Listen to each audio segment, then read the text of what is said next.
once again, people, welcome to yet another QC Inspiration Level project, whatever you may call this thing. Yeah, what am I saying, QC? Never mind, I'm so used to seeing the QC stuff that, yeah, I'm in a force of habit. We're now checking out a random, Deathmatch level. Yeah, it's Seeking Shamblers, not the QC project. But yeah, this one was made on August 5th of 1996. And it's basically called Join In and Die. Well, that sounds optimistic. There's a -1. I have no idea what that means. I'm assuming this means it's version 1. Yeah, it's like, yeah, it's almost like one letter off from like Jihad. It looks rather weird. There's a .map file available on request, but otherwise it's basically just a BSP file, so it's pretty simple to use. Made by Chris Hobelden. It's basically just a quick deathmatch level aimed at 2 to 4 players. So, yeah, needless to say, nothing really exciting. 2 to 4 players isn't really a lot in the grand scheme of things. It's a very small map, it's basically what it's saying. Yeah, it's basically just, you know, a very, very simple modification. What am I saying, modification? I'm having really weird choices today.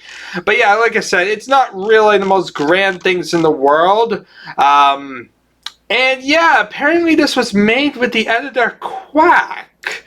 Never heard of the Quack editor, at least. At least I don't think I have. Yeah, at this point, I don't think I have heard of Quack. Let me look. No results found on the wiki, so I'm assuming Quack hasn't been used at all. Yeah, like I said, I'm not really sure what the Quake editor is. I've never heard of the Quack editor. I have no idea where the Quack editor is. Why was it like included with the Aftershock Toolbox? What the Quack editor looks like. Anything about the Quack editor. Yeah, this is a rather weird one. Just a random Quack editor. The most obscure editor out there. Yeah. So, yeah, we got a random editor who apparently made Quake. Yeah, he made it very ambiguous. Whoever made Quack is who the additional credits to. So, they don't even know who made that. Anyway, it was basically made, he basically made this using WordPad and Quack. Basically, it was made 4 hours in all. It's made for 2 to 4 players. It's a bit small for anything more. It does work, but it's just very, very small. And yeah, it's really all that's really to say. It's a deathmatch level. It's a very simple deathmatch level. Yeah. Basically took 4 hours to make. It's really not that special. It has tricks and traps. Basically, when he ran out of tricksandtraps.pak, he basically made this. I'm not really sure what tricksandtraps.pak is. That sounds like some sort of modification that I've never seen. Yeah, I have no idea what that is. Never heard of it. Sounds like something to be a Doom level. I think that's like one of the names of Doom levels, so that's kind of weird. Yeah, and there's an exclamation mark in the file name, which also makes it rather weird.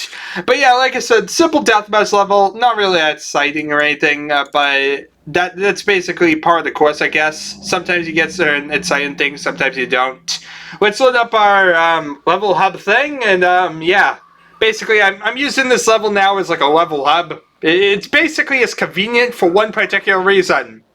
No music.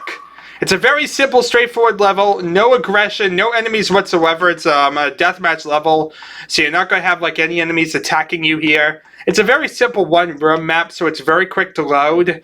And also the fact about it that, yeah, it doesn't have like any hazards or real dangers or anything like that. Means that it's just quick to load in. And like I said, also no music, which means that it's not going to have like incompatibilities or whatnot with other non-music maps that does like have like music playing in the background. See, if you load up like a map or something like that and then switch to like something that doesn't have music, it will like continue that music track. And I don't want that because I want to hear if it like doesn't have music or whatnot. So, needless to say, this is a useful way to tell if something like doesn't have music because it will stay without having music. And I could do the same exact thing by just like loading up an auto exec every time. But yeah, I just find it easier just to load up a map and go from there. See, yeah, this map I kind of had loaded up in the other exec, and I'm kind of lazy to switch it to another one. Plus, like I said, this one is probably one of the best ones I've seen just for the simple purpose. It's very simple, very straightforward. But of course, like I said, that's not what we're here to talk about today. We're here to talk about an actual different map. We're here to talk about Join In and Die! Exclamation mark. It's not Join In and Die! Exclamation mark? Then what am I missing here? Let's see here. Oh, it's Join In and Die 1. That would explain a lot. Gotta love that. Gotta love these sometimes very annoying level names. There we are! Join In and Die with the number 1. And it seems that we got a tube-like thing there with a staircase. At least we have staircases. This means it's more complex than Q2. Okay, so we got rockets here at quad damage. Looks like there's definitely plenty of resources around here. I mean, it's a deathmatch level. I don't really care too much about the resources, but yeah, quad damage will allow me to kill things. Kind of like a mazy area, because there's a way downstairs and a hole here. It looks like this hole is going to lead downstairs as well. They probably meet up. Would make sense. It's a deathmatch level, as I said. Here's some armor, different little goodies, nothing that's spectacular, but different random junk. As you see, there's basically a back area to this. Just is basically a ring around, apparently this hole in the ground. You basically jump in here. You see it's a one-way tunnel. It's a wind tunnel. Whee! And so you basically just fly straight up and you can come up here. So yeah, a wind tunnel up to this ultimate floor where you can spam grenades down at everyone else. Yeah, it seems like really overpowered if this is like the ultimate room to get to. Because I could, yeah, just spam the grenade launcher or rocket launcher that I picked up and kind of like stay alive up here. You'll just use that as like rocket ammo. And like you could just stay indefinitely alive. Yo, wasn't like the rocket launcher literally down here? Yeah. So, if the rocket launcher is right there, it's not too hard to, like, get that and, like, dominate the map, it feels. But let's go down to the bottom floor, which doesn't have much, it seems. It's just yet another floor. It seems like, yeah, this is a 3-floor structure. Maybe 4 floors. There's a hole in the ground. But this looks like a wind tunnel, so, let's see here. This is an elevator. It goes up. Okay, you're confusing me, game. I thought I understood you, but now you're confusing me. Okay, I dropped in a hole in the floor. There's no easy way back up. This probably was a bad idea. But here's a super nail gun and some random garbage. I can't come up this way. That probably links up to the other way I saw. If I want to leave this room, it looks like I'm going to have to go up the wind tunnel. That's the only exit out of here. Hooray for linear design! It's not really what I wanted, people. Yeah, it seems relatively linear if I have that one way up and like one way down. That's not exactly the best design in the world, people. And this way only has one way to it, so and where in God's name am I? Okay, I have no idea where I am, people, but it's stuff. There's another quad damage up here, and a double-barreled shotgun. This is a shareware release. We just found all the guns. There is another staircase over there. That's simple enough to get to. I have no idea, like I said, where I am. There's plenty of cell ammo, though, so that suggests that maybe there's a thunderbolt somewhere. Pentagram, convenient enough. And the water is the thunderbolt. There we are, fully loaded out weapon setup. So we have every gun in the game. Here's a pit we could drop it to. Just has some random health here. But in here to get a second rocket launcher, and we get to where I was before. Now it's like all you do is like go up the wind tunnel if you want, and that will like bring you back. Whee! As you see, you can navigate around. Very simple level, mostly all the same brown texture. Not exactly the greatest or grandest levels out there. Not by any means. It's just another deathmatch level added to a giant lengthy list of deathmatch levels.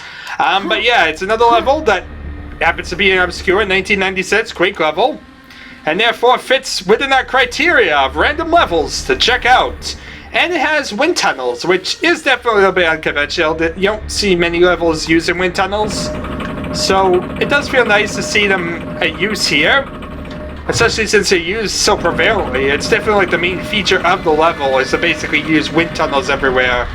So that's the thing. Anyway, very simple level as I said. Oh, I forgot to apparently shut off exit.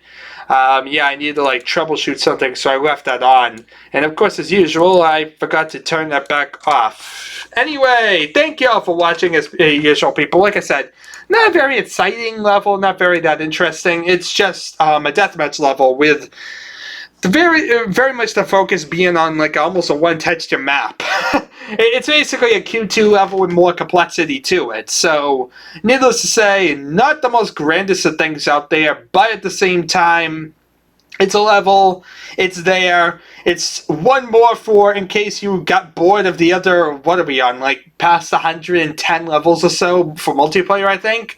So yeah, if you get tired of something 110, here's one more. Yeah, that totally will excite you, right? Hooray for oversaturation of content! Anyway, thank you all for watching, people. It's been an adventure, and I guess I shall see you all, well, next time.